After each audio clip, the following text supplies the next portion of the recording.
Hello friends, welcome to my channel competitive English with primary TET. তো বন্ধুরা, আজকে কলকাতা হাইকোর্টে বেশ গুরুত্বপূর্ণ একটা মামলা উঠেছিল। তো যে মামলাটা এটা হলো দীর্ঘদিন ধরে আমাদের রাজ্যে কিন্তু আপার প্রাইমারি যে টেট, তো সেই আপার প্রাইমারি যে টেট তো সেটা কিন্তু হয়নি। তো সেই নিয়েই মূলত মামলাটা ছিল। মামলাটা অনেক আগেই ছিল, তো দীর্ঘদিন ধরে শুনানি কিন্তু হয়েছে, তো সুরাহা হয়নি।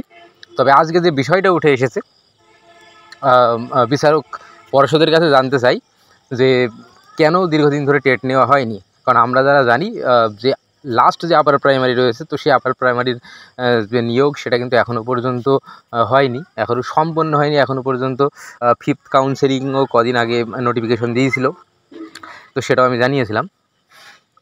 তো যাই হোক, তো এই যে বিষয়টা, তো দীর্ঘদিন ধরে এই যে বিভিন্ন তালবাহানা আমরাও জানি, এই যে আপার প্রাইমারি এখন রিক্রুট চলছে অলরেডি, তো এখানেও কিন্তু মামলায় একদম জর্জরিত। মানে প্যানেল হয়েও সেটাকে আবার পুনরায় রিপ্যানেল কিন্তু করতে হয়েছে। তো অনেক রকম সমস্যা দেখা দিয়েছে।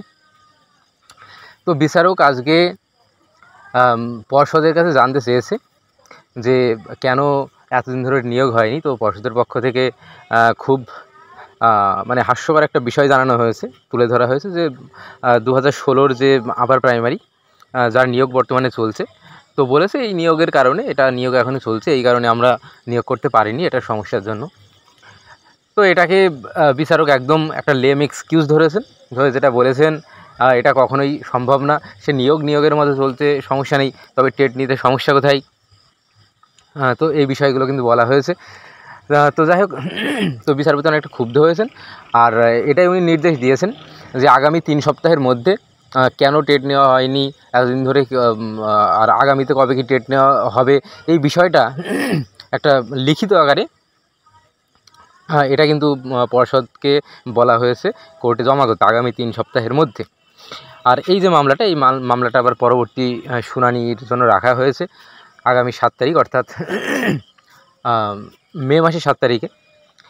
তখন দেখা যাক কী হয় সেই দিন। তো আশা করা যায় অবশ্যই ভালো কিছু হবে। তো এর পাশাপাশি আমি বলবো, যেসব বিএড করা এবং ডিএলএড করা যেসব ক্যান্ডিডেট তোমরা রয়েছো, তো তোমাদের অবশ্যই উচিত হবে এবার নতুন যে আপার প্রাইমারি টেট, তো তার জন্য প্রস্তুতি শুরু করে দেওয়া। কারণ খুব শীঘ্রই কিন্তু আবার টেট হতে চলেছে রাজ্যে। টেট তো এমনিতে এর আগে হয়েছে, 23-এও হয়েছে, তবে এটা হলো আপার প্রাইমারি টেট কিন্তু অনেক আগে হয়েছে।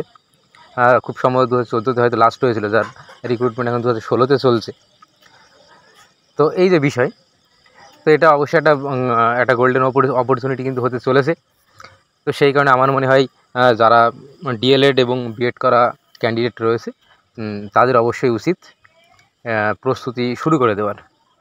কারণ আমরা জানি যাদের ডিএলএড করা রয়েছে, তো ডিএলএডদের অবশ্যই তারা আপার প্রাইমারি দিতে পারে, আর বিএডরা তো পারেই। তো যাই হোক, অবশ্যই তোমরা প্রস্তুতি শুরু করে দাও, আর দেখা যাক পর্ষদ কি জানায়। আগামী 3 সপ্তাহের মধ্যে কোর্টে জমা করতে হবে। তো কী বিষয় উঠে আসে সেটা কিন্তু আমি তুলে ধরবো। অবশ্যই আমাদের চ্যানেলের সঙ্গে যুক্ত থাকবে প্রাইমারি সংক্রান্ত বিভিন্ন খবর পাওয়ার জন্য। ধন্যবাদ।